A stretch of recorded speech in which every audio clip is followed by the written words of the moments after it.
At my own brother's award ceremony, security stopped me.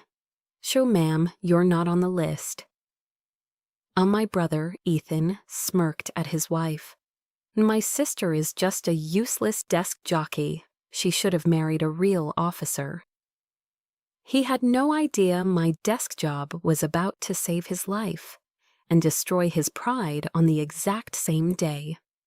My name is Sophia Hayes. I am 34 years old. And on this brilliant May morning, the very air I breathed felt like a prelude to a familiar betrayal. It came in on the salty, sharp wind as I drove my car over the majestic arch of the Chesapeake Bay Bridge, the sun glinting off the water in a way that felt far too cheerful for the occasion. Ahead lay the hallowed grounds of the United States Naval Academy, Annapolis, a place where the stoic red brick walls seemed to hum with whispers of honor, discipline, and a very specific, masculine brand of duty. As I found a parking space, I watched them, the proud military families, their postures straight, their faces beaming as they strolled across the immaculate green lawns. Their sons and daughters, the midshipmen, stood like statues in their pristine dress whites, the embodiment of a legacy I was born into but never truly allowed to claim. A quiet, complicated knot of pride for my younger brother Ethan tightened in my chest. It was a feeling I had learned to temper over the years, to shield with a well-worn layer of resignation. I knew my role today. It was a part I had been playing for 15 years, a well-rehearsed performance as the supportive older sister, the quiet footnote in the grand story of the family hero. I was a shadow, a name whispered in the background. Taking a deep, steadying breath, I steeled myself to once again play the part of the sister with the desk job. At the main security checkpoint, I wore a simple, beige trench coat I'd deliberately chosen to conceal the crisp uniform beneath it, hiding the rank that rested on my shoulders. A young petty officer, his jaw set with the seriousness of his post, took my ID. He was all professionalism until his eyes scanned the guest list on his tablet. He looked up at me, a crease of confusion forming between his brows. "Ma'am, I'm sorry," he said, his voice polite but firm, trained to be unwavering. "I don't have a Sophia Hayes on the guest list for Lieutenant Hayes." He turned the tablet screen toward me, a gesture of proof that the error was not his. "The list I have is Captain David Hayes, Mrs. Margaret Hayes, and Mrs. Jessica Hayes, the lieutenant's wife." And then he read each name with military precision. David Hayes, Margaret Hayes, Jessica Hayes. Each one was a small, sharp hammer blow against my ribs. The absence of my own name was louder than any of theirs. This was not a clerical error. This was not an oversight. This was a deliberate, calculated act of erasure.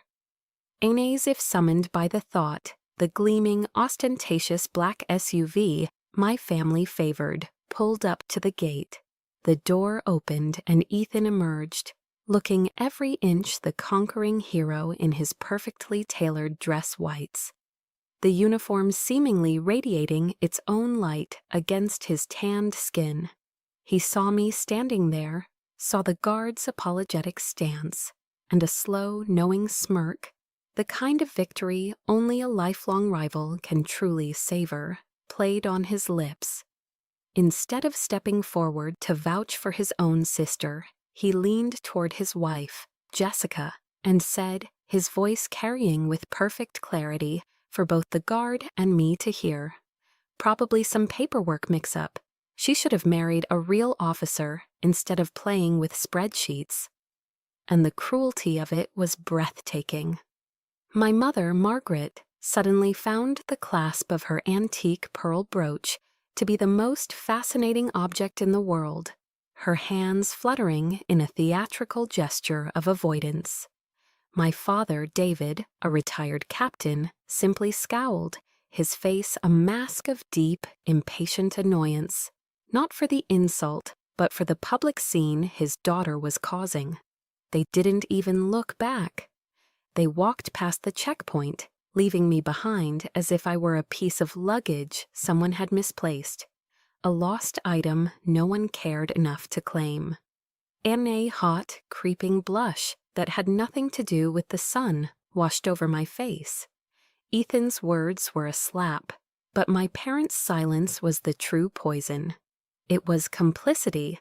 It was the final quiet confirmation of a lifetime of being told I was less. And the young petty officer, now trapped in this excruciating family drama, began to speak, his voice laced with professional discomfort. "Ma'am, I'm going to have to ask you to step aside." And I didn't argue. I didn't protest. I simply stood there, my posture rigid, my spine a rod of ice, and watched them go. I watched them disappear into the hallowed grounds that had rejected me on their command. And in that moment of profound public abandonment, the hurt didn't vanish, it simply crystallized. It cooled and hardened into something else entirely. A decision formed in my mind as cold and hard as steel. In fine, let them believe it. A dangerous calm settled over me. The storm inside me went still, its chaotic energy consolidating into a single sharp point of focus.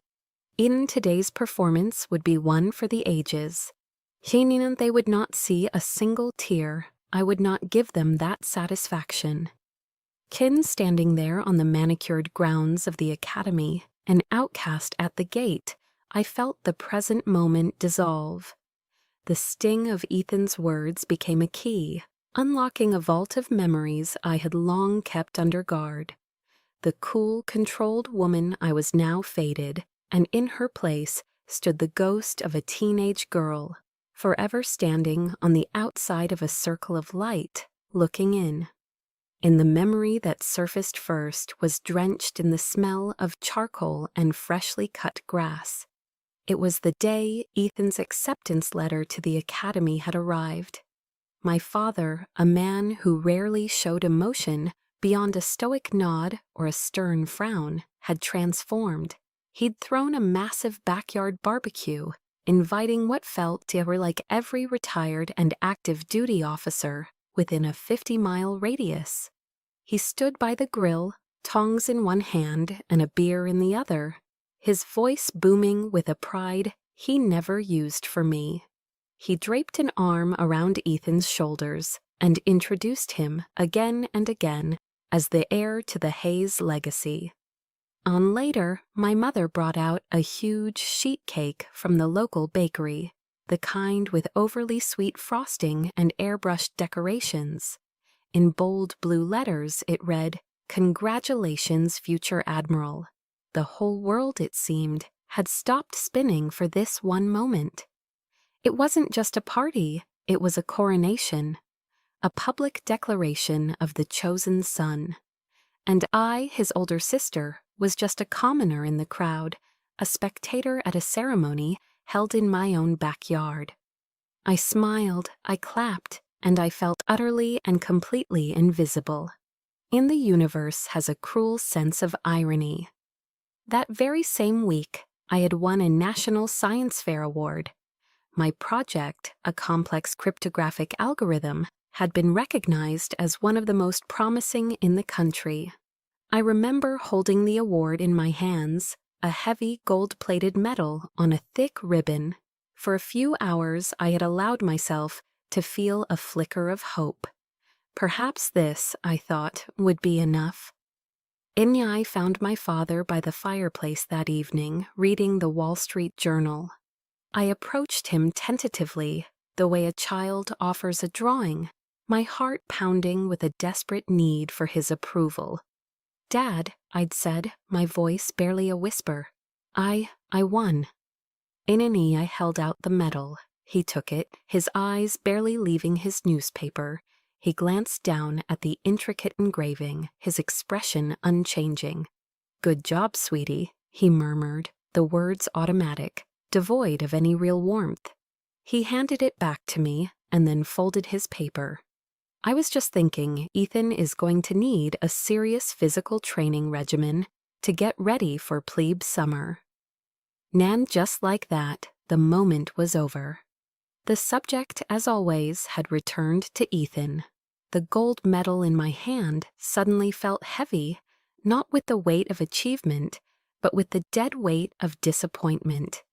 Its shine seemed to dim under the fluorescent lights of our living room.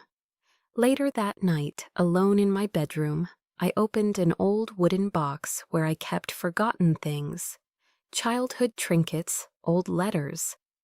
I placed the medal inside, nestled it between a dried corsage and a silver dollar from my grandfather, and I closed the lid. It became a secret I kept from the world, a silent, painful reminder that my victories, no matter how significant in my own world, were simply invisible in theirs. That feeling of invisibility crystallized a few years later.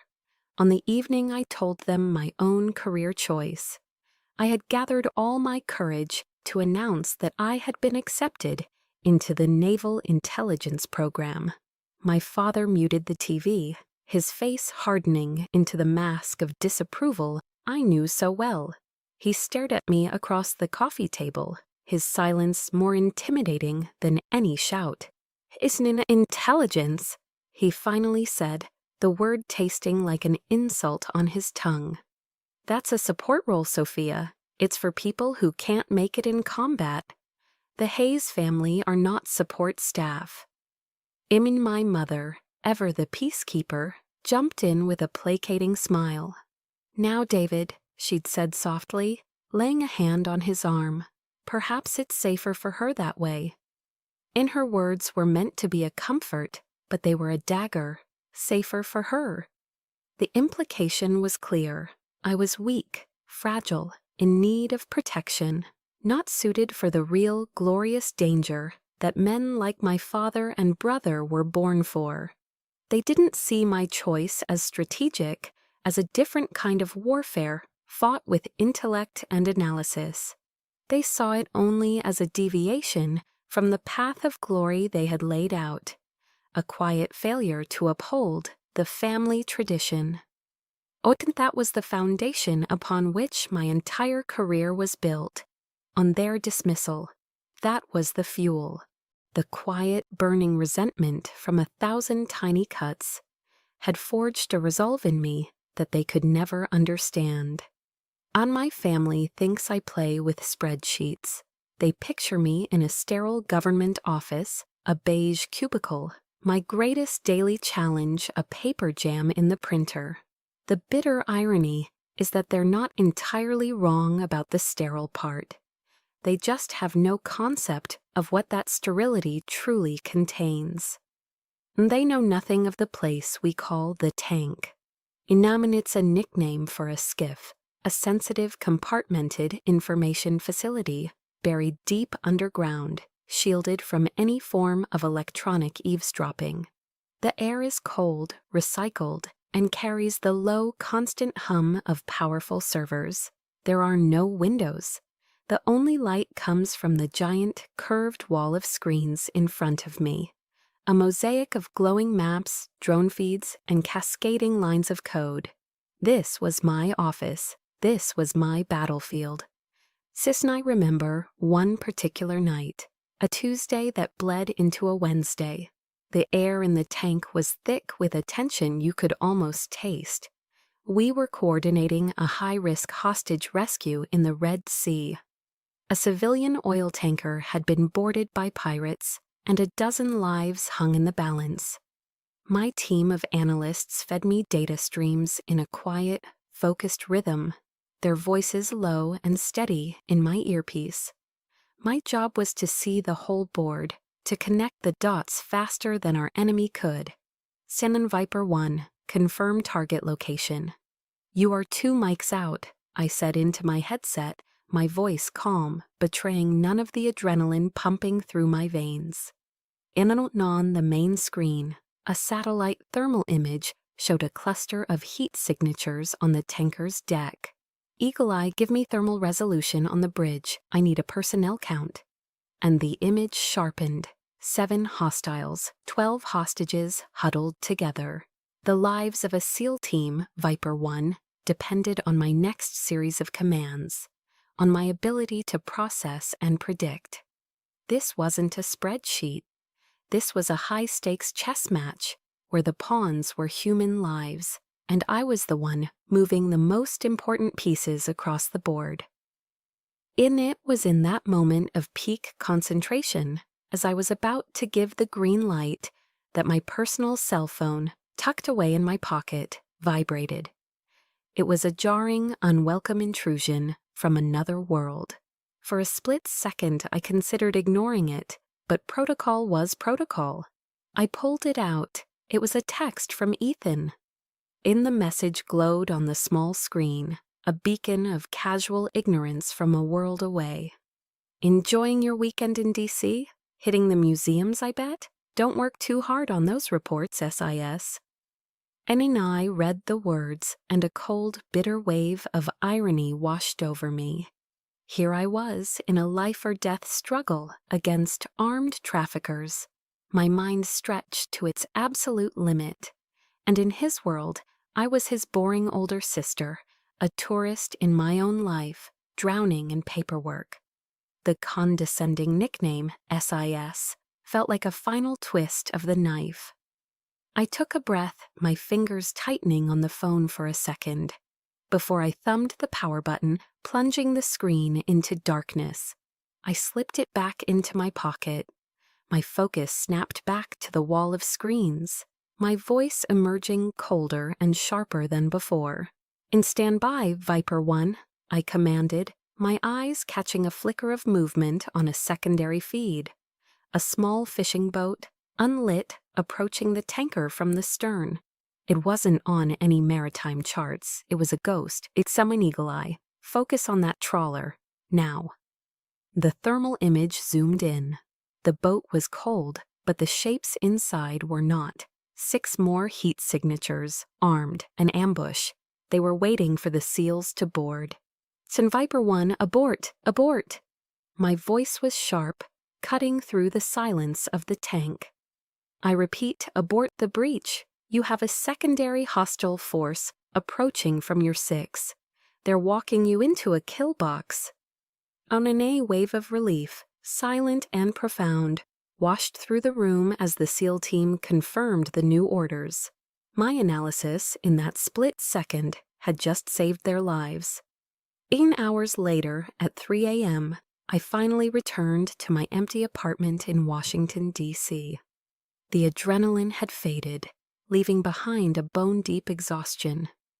The city lights twinkled through my window, a galaxy of strangers, none of whom knew what had just transpired in the darkness on the other side of the world. I walked to the liquor cabinet, my movements heavy, and poured a generous 2 fingers of Kentucky bourbon into a heavy glass. No ice. Ira and I stood by the window, swirling the amber liquid, the silence of the room a stark contrast to the controlled chaos of my work. I thought about the men of Viper 1, teammates whose faces I would never see, whose thanks I would never hear. I thought about the string of victories attributed to anonymous intelligence sources. Solitude was the price of this silent power. My family thought I pushed paper. They had no idea that those papers held the fates of nations, that the ink from my pen could move armies and shift the balance of power. They saw a desk job, I saw a global chessboard, and I had long ago accepted the terms of my service. I accepted the loneliness, the secrecy, the crushing weight of it all, on because the mission was always more important than a wounded ego. Unhope arrived when I least expected it, not in a blaze of glory, but in the quiet of a corner office in the Pentagon. It smelled of worn leather, old books, and freshly brewed coffee. 2 days after the Red Sea operation, 2 days after Ethan's text message had sliced through the tension of the tank, I was summoned by General Miller. And he was my commanding officer, a 4-star general with a reputation for being as brilliant as he was tough. His office overlooked the Potomac, and the walls were covered not with medals, but with maps and photographs of him with soldiers in the field. He gestured for me to sit as he walked over to a coffee machine, humming quietly in the corner. "Sintin, you look exhausted, Sophia," he said, his back to me. His use of my first name was unusual, a sign that this was not a formal debriefing. He turned around and handed me a heavy ceramic mug filled with steaming black coffee. It was a simple gesture, but in the context of my life, it felt monumental. And he sat down behind his large mahogany desk and looked at me, his gaze direct and piercing, yet completely devoid of judgment. It was the kind of look that made you feel seen, truly seen, not just as a subordinate or a set of skills, but as a person. "You saved 12 lives the other night," he stated, his voice a low, steady rumble. "And the lives of the entire SEAL team. The official report won't have your name on it, for obvious reasons. But I know, and the president knows." He leaned forward slightly, his eyes holding mine. "You should be proud of that." And I stared at him, the warmth from the coffee mug seeping into my cold hands. For a moment, I couldn't speak. In my world, praise was a foreign language. The concept of being seen for what I did, rather than what I failed to be, was so alien that my mind struggled to process it. I felt a crack form in the icy facade I had so carefully constructed around myself. I wasn't Captain Hayes's daughter. I wasn't Ethan's overshadowed sister. In this room with this man, I was just Sophia. And for the first time in a very long time, that felt like enough. Then he let the silence hang for a moment, allowing his words to land.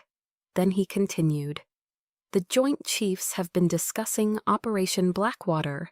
It's been long enough. We believe parts of it can now be declassified." Ian and I blinked, my mind racing. Operation Blackwater was my masterpiece, a multi-year intelligence campaign that had dismantled a global terror financing network. It was the work I was proudest of, and it was buried under layers of the highest security clearance. "Inai, the decision has been made," he said, a faint smile touching the corners of his mouth. "It's time we started recognizing our heroes in the shadows. The Department of the Navy has officially nominated you for the Distinguished Service Medal." And I felt the air leave my lungs. The Distinguished Service Medal. It was one of the highest non-combat honors, a recognition reserved for senior officers who displayed exceptionally meritorious service in a position of great responsibility. I was stunned into silence. He began to speak about my career, referencing specific operations, strategic successes, and analytical breakthroughs, accomplishments I had locked away in classified files, accomplishments even I had almost forgotten in the relentless churn of the next mission. He saw the whole picture, the entire tapestry of my career, not just the disconnected, meaningless threads my family perceived. Sneh raw, unfamiliar emotion swelled in my throat. On impulse, driven by the unexpected safety of this space, I heard myself confess the one thing I never spoke of. "Sir," I said, my voice barely a whisper, "my own family. They think I have a desk job. They think I push paper." And I expected a nod of sympathy, perhaps a look of pity. Instead, General Miller leaned back in his chair and let out a deep, booming laugh. It wasn't a laugh of ridicule. It was a laugh of pure, unadulterated delight, of someone who appreciated a grand cosmic irony. "In a desk job," he roared, shaking his head in disbelief. "Well then, He leaned forward again, his eyes twinkling with a sudden, brilliant idea.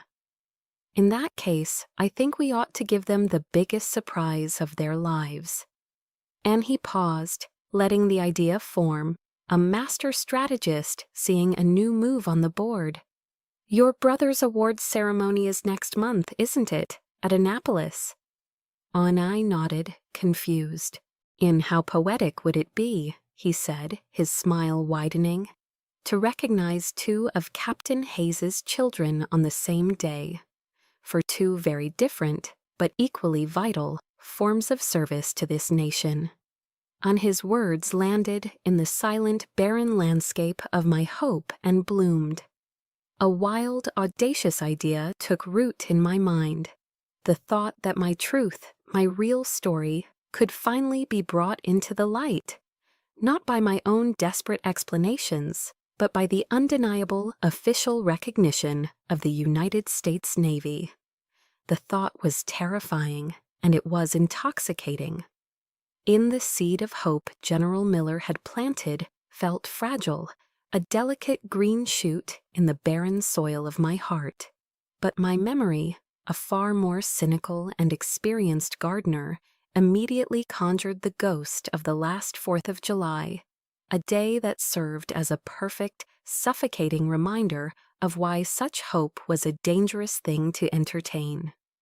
And the scene replays in my mind like a worn-out home movie, a tableau of quintessential American perfection. My parents' sprawling backyard in suburban Virginia, heavy with the smoky, savory scent of burgers and hot dogs, sizzling on my father's oversized gas grill. An American flag, Old Glory herself, waving proudly from a pole on the porch. A large blue Coleman cooler, sweating in the afternoon sun, packed with cans of Miller Lite and Coca-Cola. It was a picture-perfect, Rockwellian painting of family and patriotism. And as always, I was just part of the background scenery, a detail to make the composition feel complete. The true focus, the sun around which our entire family solar system was forced to orbit, was Ethan. He held court on the freshly stained deck, a beer in hand, regaling a rapt audience with a tale from his last deployment in the Persian Gulf. It was a good story, I had to admit, full of roaring engines, tense standoffs, and split-second decisions. It was also about 80% fiction. I knew this because I had read the official after-action report, a document so classified that its existence was a secret. I knew that in the real event, he was a supporting character, a competent officer who did his job. But here on his stage, under the adoring gaze of our father, he had given himself the starring role. My dad, his face beaming with a vicarious pride that was almost painful to watch, would nod along, interjecting with technical details about the FA-18 specs or the carrier group's protocols, lending his own authoritative weight to the embellished narrative. It was a play, a tired, predictable one they had been performing for my entire life, and I was, as always, the unwilling audience member, contractually obligated by blood to applaud a performance I knew was a fraud. Anna later, while my father and Ethan were deep in a debate about military spending, my mother caught my arm with a gentle but firm grip. "Come help me in the kitchen for a minute, dear," she said, her voice bright and conspiratorial. This was her signature move, the gentle summons to a private space for a not-so-gentle, soul-crushing critique.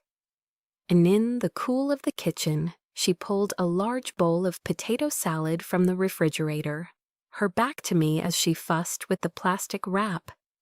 "You see Jessica out there," she began, her tone meticulously casual. "She just knows how to take care of Ethan. She makes his life so easy when he's home. It's a real gift, you know." She turned to face me then, her smile a carefully constructed mask of maternal concern that didn't quite reach her eyes. A career is a wonderful thing, Sophia. We're very proud of you, of course. But you mustn't forget about your own happiness. And I braced myself. I knew what was coming next. In my friend Carol from the book club, her son, Mark. He's an orthopedic surgeon, you know, very successful, very handsome, and he's finally single again. I was just thinking. And I let her words wash over me, each one a tiny, perfectly aimed dart. It wasn't about my happiness, it was a judgment. It was a quiet, firm declaration that my life, the one I had sacrificed and fought for, the one I had painstakingly built for myself in the shadows, was fundamentally incomplete. My career in her eyes was not a source of pride or fulfillment, but a temporary placeholder, a waiting room for the only event that truly mattered in a woman's life, marriage. I wasn't a success. I was a problem to be solved, a loose end to be tied up in a neat matrimonial bow with a doctor. And that's very thoughtful of you, Mom, I said, my voice perfectly even, a testament to years of practice. But I'm happy. The lie felt thin and brittle in the air between us. When we returned to the patio, the sun was beginning its slow descent, casting long, dramatic shadows across the lawn.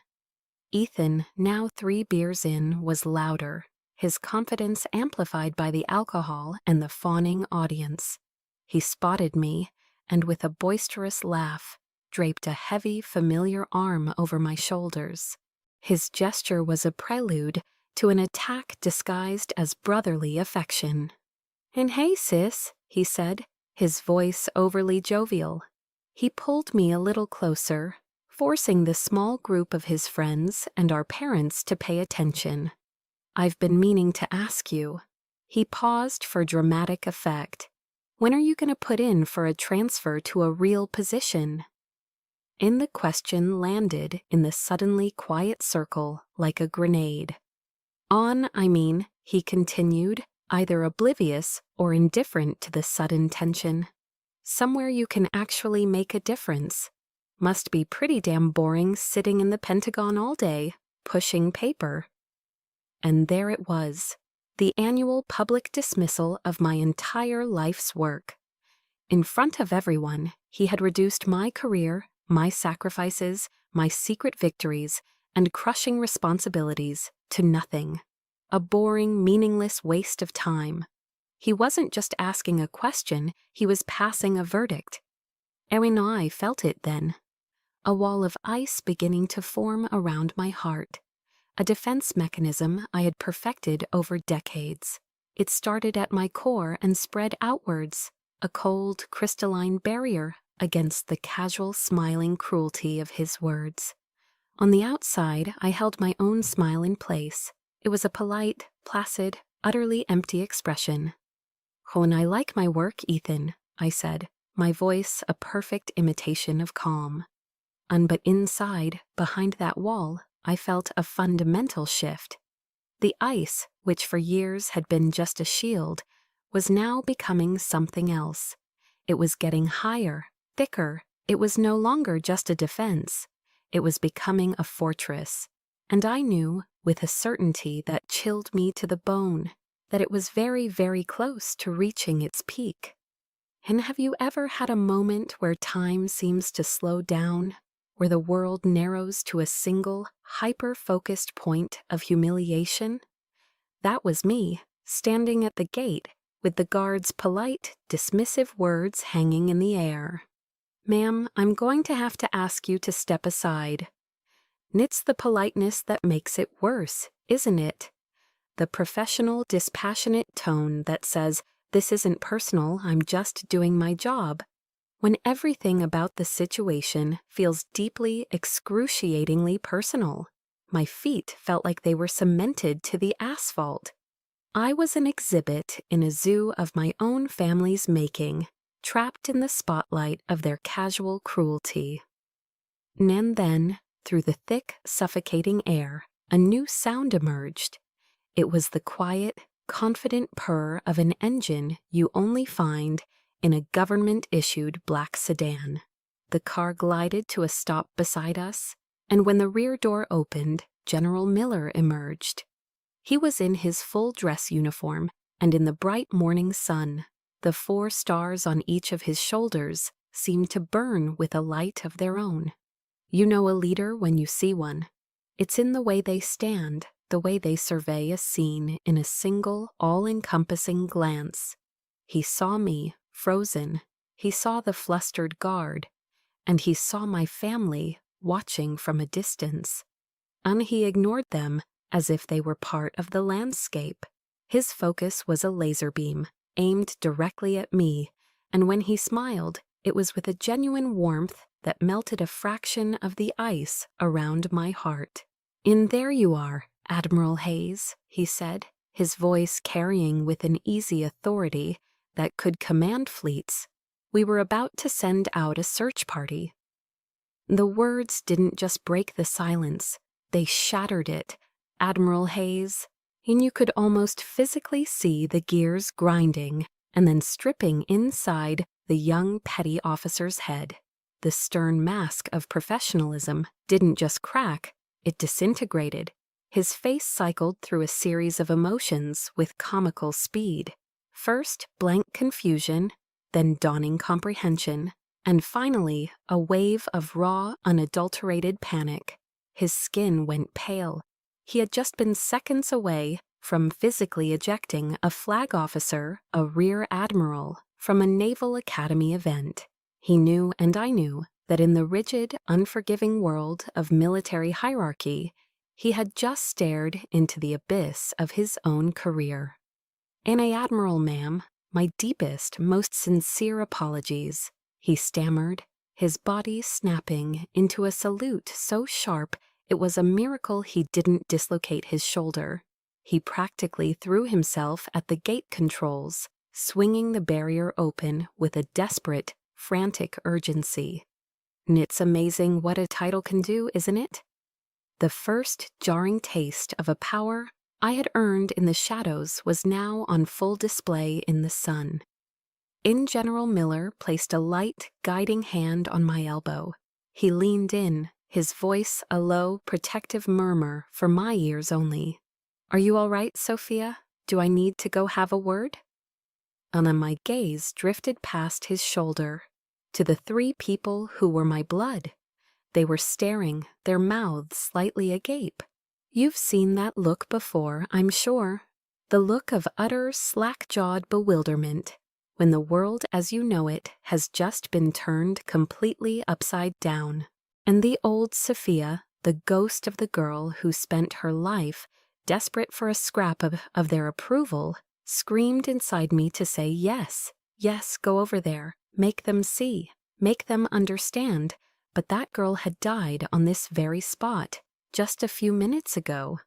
And I turned back to the general, the fortress of ice around my heart now complete. I gave a single decisive shake of my head. My voice, when I spoke, was calm and colder than the recycled air in the tank. "That won't be necessary, General. Thank you." I let my eyes sweep over my family one last time. I have a feeling they'll figure it out on their own today. This was it, the crossroads. I wouldn't give them the satisfaction of a confrontation.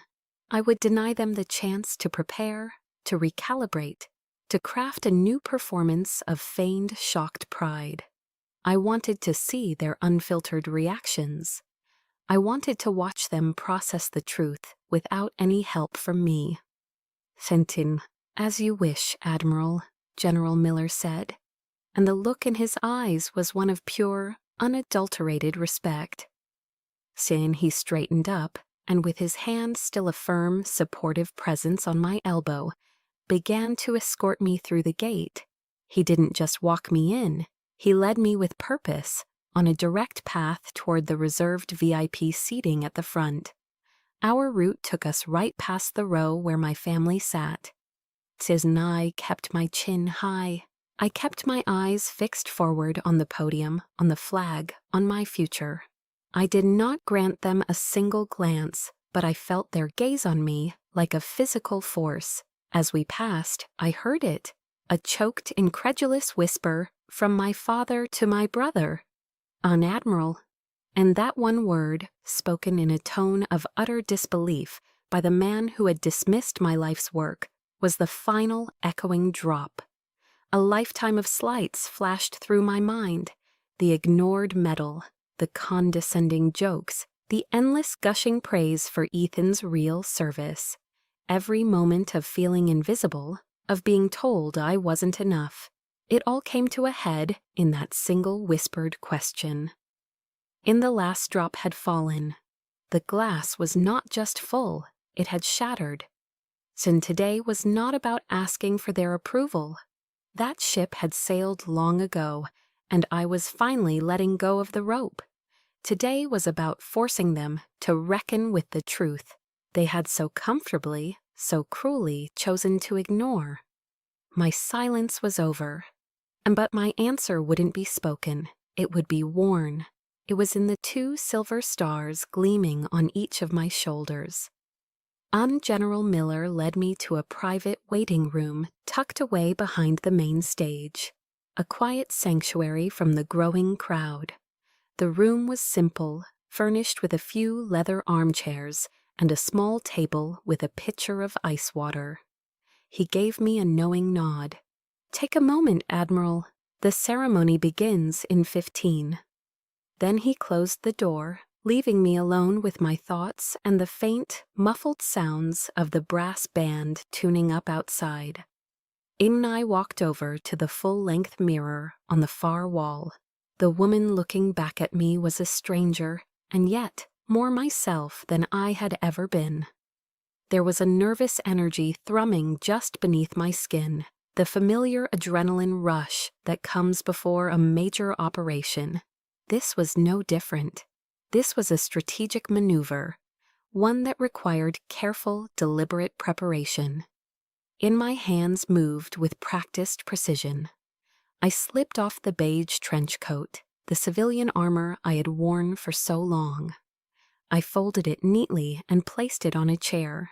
It lay there, a soft, crumpled symbol of the person I used to pretend to be, a ghost.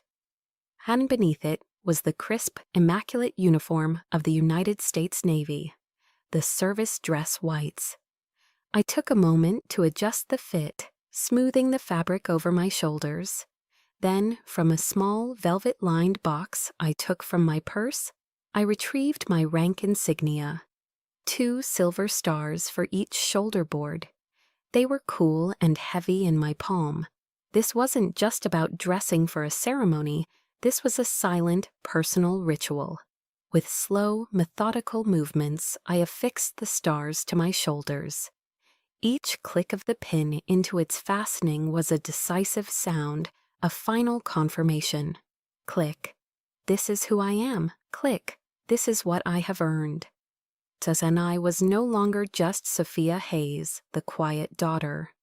I was Rear Admiral Hayes, a flag officer in the most powerful navy in the world. I was dressing myself in the truth.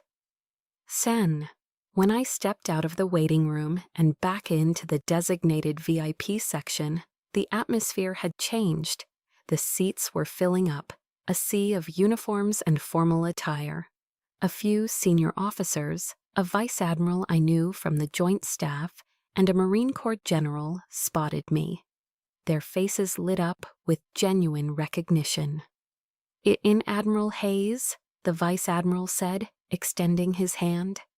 "I heard they were finally declassifying Blackwater, a phenomenal piece of work. Congratulations." "And long overdue, Sophia," the Marine general added with a gruff, approving smile. "You and your team ran circles around them. We owe you one for that."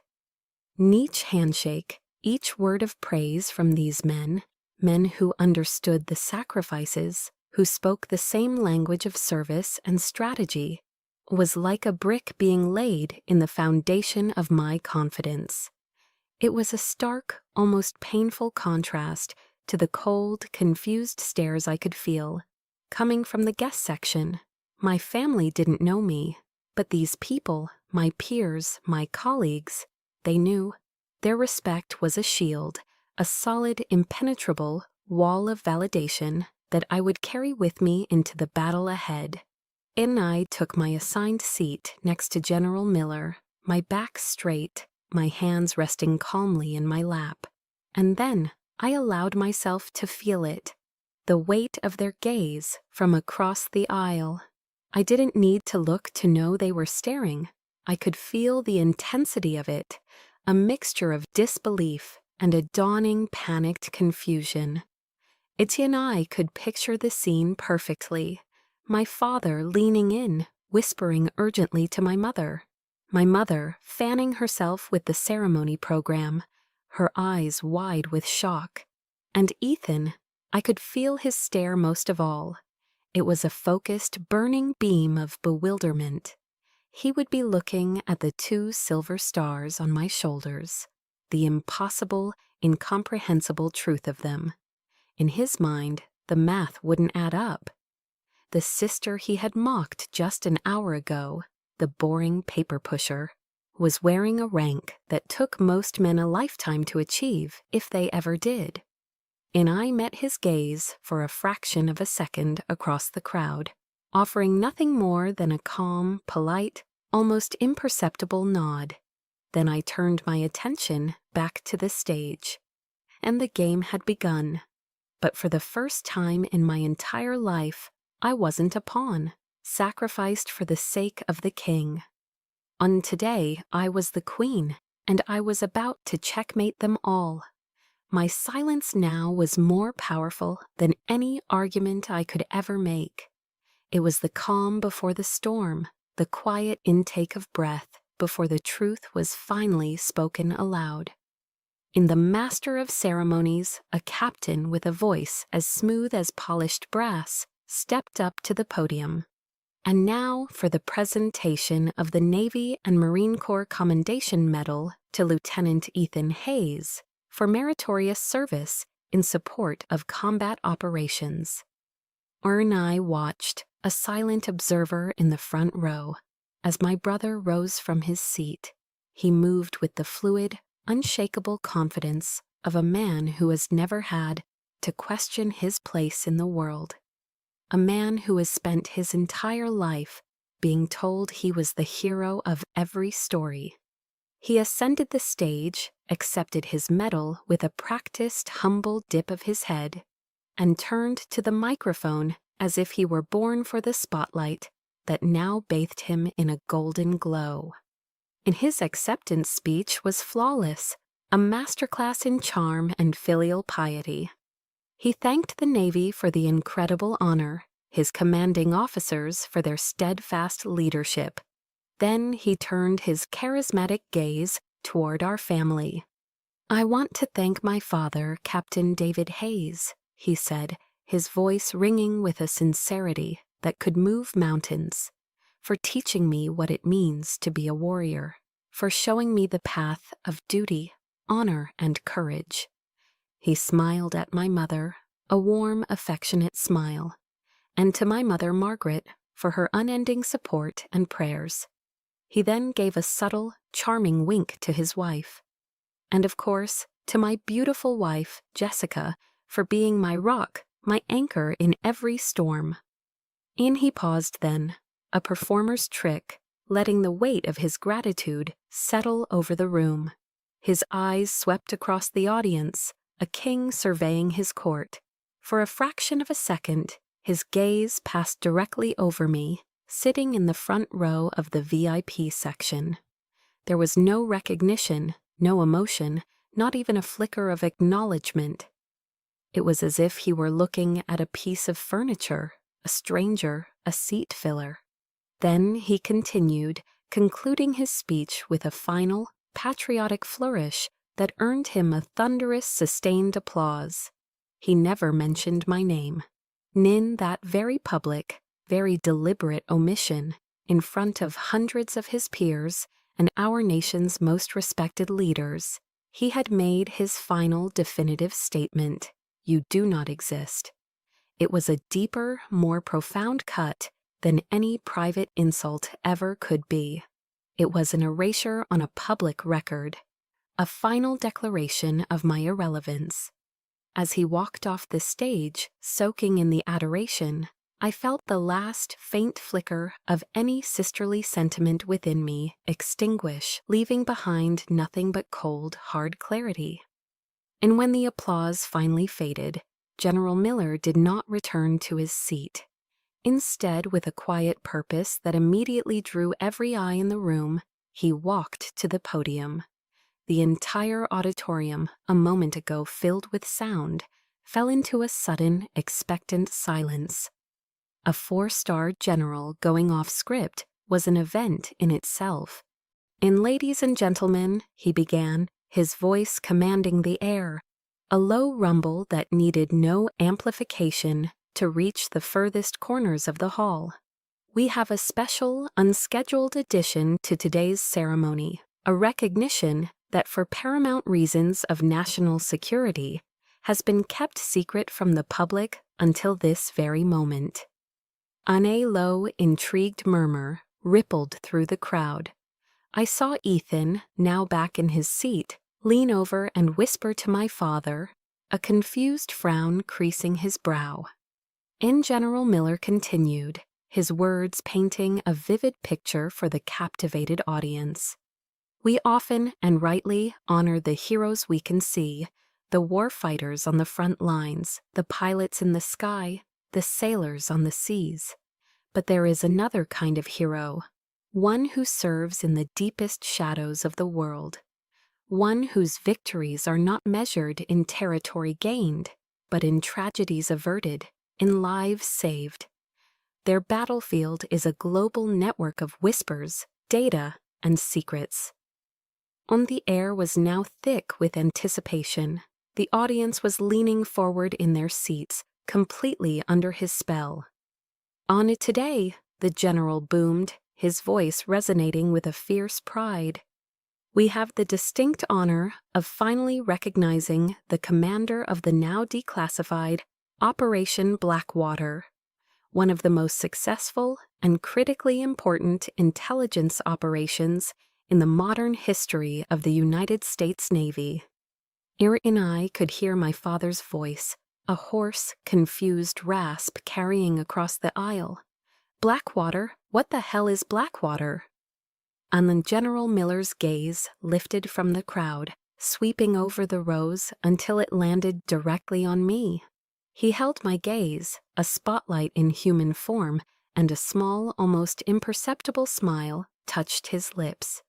"So, ladies and gentlemen, it is my profound honor and my personal privilege to ask her to the stage, Rear Admiral Sophia Hayes."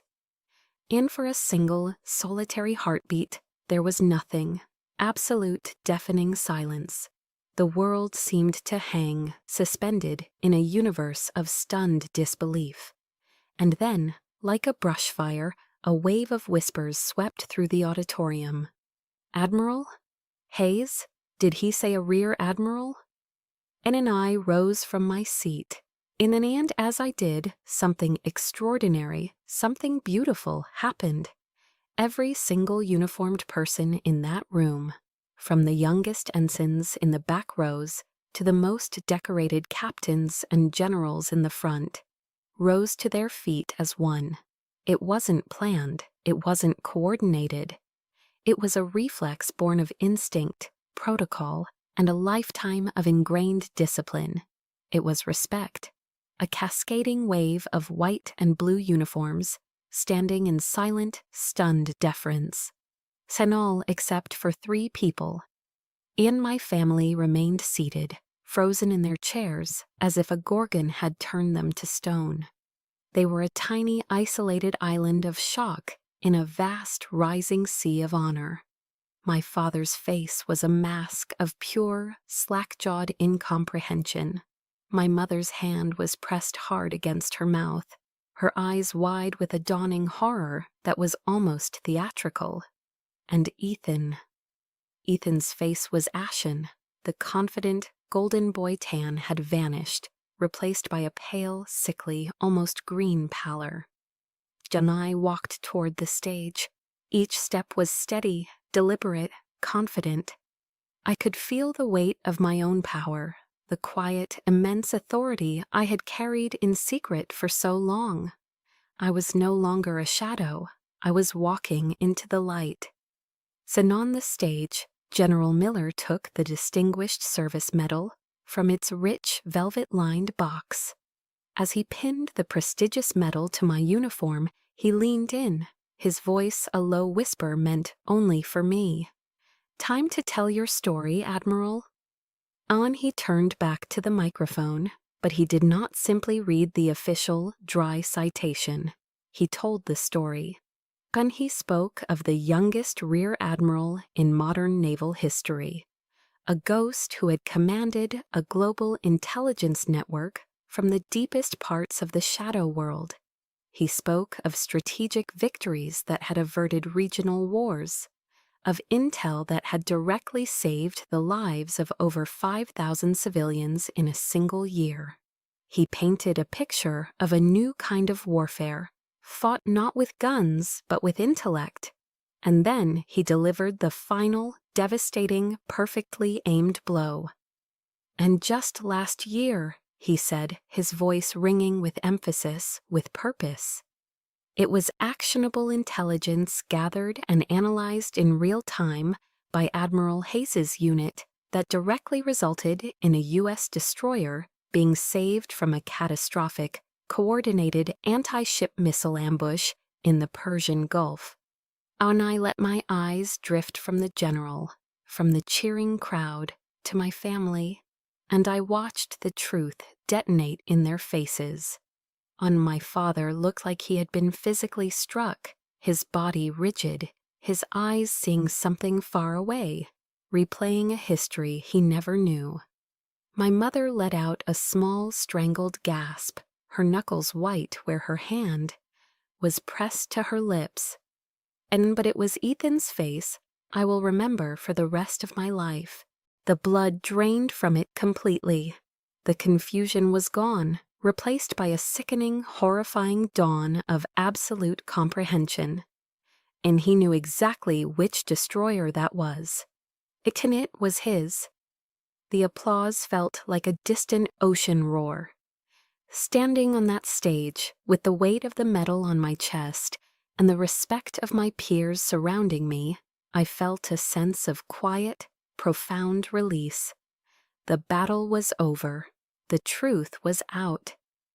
At the reception that followed, a grand ballroom filled with the clinking of glasses and the low hum of important conversations. I was no longer a shadow. I was a center of gravity. A group of congressmen from the House Armed Services Committee were congratulating me when I saw them approach, my family. They moved together like a wounded animal, a tight, defensive cluster cutting through the crowd. Ethan was in the lead, his handsome face a hard, tight mask of fury. My father followed, his expression unreadable, a complex mixture of shock and something I couldn't yet name. My mother trailed behind, clutching my father's arm, her face pale. They stopped a few feet away. The congressmen, sensing the sudden drop in temperature, politely excused themselves. Ethan didn't wait for them to be out of earshot. "Rear Admiral Hayes," he said, his voice a low, venomous hiss. He spat the title like it was a curse. That was quite a performance. My father remained silent, his eyes, for the first time, refusing to meet mine. "And you lied to us," Ethan continued, his voice rising, drawing a few curious glances. "You lied to all of us. For 15 years, you let us believe you were nothing, a failure." Then I saw General Miller across the room catch my eye. He gave a subtle, almost imperceptible signal to one of his aides. A young, polished lieutenant commander appeared at my elbow instantly. "Admiral," the aide said smoothly, his voice a calm counterpoint to Ethan's rising anger. Perhaps this conversation would be more comfortable in the private conference room? And he led the way, and my family had no choice but to follow. The walk down the quiet, carpeted hallway felt like a march toward a final, unavoidable sentencing. Inside the soundproofed conference room, with the door firmly closed, Ethan's carefully contained rage finally exploded. "None, why?" he yelled, his voice cracking. He began to pace the length of the room like a caged tiger, his fists clenched at his sides. "Why would you do that to us? You turned your own family into a laughingstock out there. You stood by and let me lecture you about sacrifice, about service. You were laughing at me the whole time, weren't you?" And he spun to face me, his eyes wild with a wounded pride I knew all too well. It was the Hayes pride, the pride of the warrior. "And I was on the front lines," he shouted, jabbing a finger at his own chest. "Dad was on the front lines, we served, and you sat in a goddamn air-conditioned office, playing war games on a computer, and you get a medal bigger than both of ours combined? It's a joke. It's insulting." His words were a desperate, frantic attempt to rebuild the pedestal he had just been knocked from. He wasn't angry that I had lied. He was angry that I was more successful than he was. He was angry that my desk job had saved his life. And I let him vent. I let the storm of his ego break against the calm, silent fortress I had become. I walked over to the mahogany conference table, poured a glass of water from the crystal pitcher, and took a slow, deliberate sip. I waited until his shouting subsided into ragged, heavy breaths. And only then did I speak. My voice was quiet, devoid of any emotion, as flat and calm as a still lake. "And I was never laughing at you, Ethan," I said, setting the glass down with a soft click. "I was doing my job, a job that, by its very nature, required absolute secrecy." And I shifted my gaze from him to my father. For the first time, he looked me in the eye. "And did you ever once ask me about the specifics of my work, Dad?" I asked, my voice still quiet, still controlled. "Or did you just assume it was paper pushing because it didn't involve a weapon?" I turned to my mother, who was now weeping silently into a handkerchief. "Did you ever once ask me if I was happy with my career, Mom? Or did you just ask me when I was going to get married?" And I looked back at all of them, the jury of my childhood. I didn't lie to anyone. I simply stopped trying to explain myself to people who had already decided they weren't going to listen. In my words hung in the air, a final damning verdict. The silence that followed was heavy, absolute. My father, the indomitable Captain David Hayes, seemed to shrink before my eyes. He bowed his head, and in that moment, for the first time in my life, he looked old. He looked defeated. And just then, the sharp, distinct ring of my encrypted satellite phone cut through the silence. It was a sound that meant only one thing: duty calls. I glanced at the screen, then back at the shattered remains of my family. "How do I have to take this?" I said, my voice crisp and professional again. "It's a call I can't miss." And I turned and walked toward the door, my heels clicking softly on the polished floor. I paused with my hand on the doorknob, my back to them. I allowed one last small piece of my old self to speak. "Eldon, I love you," I said, the words feeling foreign but necessary. "But I will not be dismissed by you ever again. If we are going to have a relationship from this day forward, it will be one that starts with respect, real respect." John and I let the words hang in the air for a moment, a final non-negotiable term of surrender. And think about it. And then I walked out of the room, closing the door softly behind me, leaving them alone in the echoing silence of the truth. 6 months passed, 6 months of careful, tentative steps, across a newly drawn map.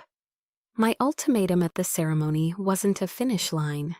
It was a starting line for a different kind of relationship, one I wasn't sure my family was capable of running. Ek and I walked into my parents' living room on a quiet Sunday afternoon. The first thing I noticed was something new against the far wall. It was a beautiful, glass-fronted display cabinet made of dark cherry wood. My father was there, a soft cloth in his hand, carefully polishing the glass. His own medals and my grandfather's were arranged tastefully on the lower shelves. But in the center, on the main shelf, at eye level, sat my Navy Distinguished Service Medal. It was flanked by a framed, high-resolution photograph of me on the stage at Annapolis, with General Miller pinning the medal to my uniform. And my mother came in from the kitchen, carrying a plate of her classic chocolate chip cookies, still warm from the oven. She smiled at me, a real smile, one that reached her eyes. "Ken, your father built that last month," she said softly. "He said it was the first time the Hayes family display case told the whole story of service. And not the story of the men, not a story of combat versus support. Just service." It was a small change in wording, a subtle shift in the family narrative, but it felt as significant as the moving of a continent. And yet that evening, dinner was different. The air was lighter. The usual performance was gone. There were no exaggerated war stories, no bravado. Instead, my father, after clearing his throat, looked at me across the dinner table. "Sophia," he began, testing the name out, "what are the biggest challenges you face with personnel management at the Pentagon? With that many high-level civilians and officers, the politics must be complex." And it was a real question, a question born of genuine curiosity. Later, Ethan talked about a new risk analysis protocol he was implementing on his ship. "It's funny," he said, not quite meeting my eye. "Some of the principles, I feel like I learned them from somewhere." He chanced a quick glance at me, a shy, almost embarrassed smile touching his lips. It was his way of acknowledging my world, of admitting its value without having to say the words directly. And then, my mother raised her wine glass. "A toast," she said, her voice clear and steady. "Not to the men of the family, but to the strength and intelligence of all the Hayes children, in all their forms." We all clinked glasses. The oppressive, competitive tension that had defined every family meal I could remember was gone, replaced by a quiet, fragile, but very real warmth. And after dinner, Ethan and I found ourselves on the old wooden swing on the back porch, a place where we'd spent countless childhood summer evenings. For a long time, we just sat in a comfortable silence, listening to the chirping of the crickets. And he was the one who spoke first, his voice low and devoid of its usual arrogance. "I'm sorry, Sophia," he said, his eyes fixed on the dark tree line at the edge of the yard. "The way I treated you, the things I said about your work, it was never about you. It was about me." And he took a shaky breath. I needed to be the hero. I needed it, to feel like I was living up to Dad's expectations, to the family name. I was so insecure that I couldn't stand to see that you had found your own way, a way that I didn't understand. And his confession was a balm, a healing medicine for a wound I didn't even know was still bleeding. And I felt a real smile, a genuine, unforced smile, spread across my face. "Thank you for saying that, Ethan," I said softly. I looked out at the yard, at the fireflies beginning to blink in the twilight. For the longest time, I thought I needed this family's approval to feel whole. I thought my value was something you all had to give me. And I placed a hand over my own heart. But all those years of being misunderstood, they taught me something more important. My worth isn't determined by anyone else. It's right here. It always was. I looked at him. Having you all finally see it, that's a gift, a wonderful gift, but it's not a prerequisite anymore. Nathan nodded slowly, a look of profound understanding on his face. I'm really proud to be your brother, Sophia. And for the first time, I could say it and mean it with every fiber of my being. And I'm proud to be your sister. In the peace I felt in that moment wasn't a victory. It was something better. It was acceptance. It was a dawn I had made for myself. Admiral Sophia Hayes's journey is a powerful reminder that our true worth is never determined by others. Perhaps her story brought to mind a moment in your own life, a time you had to draw a line in the sand, or when you realized your peace of mind was non-negotiable. Then we believe those moments deserve to be honored. If you've ever felt like Sophia, let us know in the comments below. For more stories that empower and validate, subscribe to Chosen Revenge, where a new story is always waiting to honor yours. Your experience matters here. Hakis Ansoi Han.